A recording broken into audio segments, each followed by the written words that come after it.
Friends, மாலை பட்சம் evening tiffin வந்து வாழைக்காய் பஜ்ஜி தான். செம்ம சூப்பராக இருக்கு பாருங்கள் வாழைக்காய். இதில் வந்து ஒரு காய் போட்டு தான் செய்ய போகிறேன். இப்போ ஒரு காயை வந்து நல்லா நறுக்கி வச்சுருக்கேன்.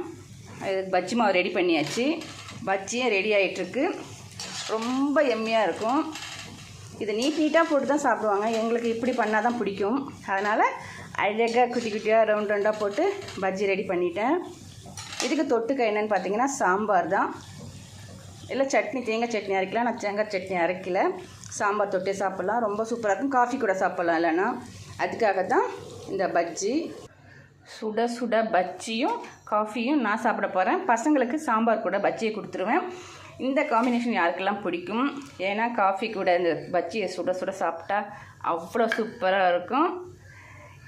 ட்ரை பண்ணி பாருங்கள். நீங்களும் என்ஜாய் பண்ணுங்கள். ஹாப்பியாக இருங்க, ஜாலியாக இருங்க. தேங்க்யூ.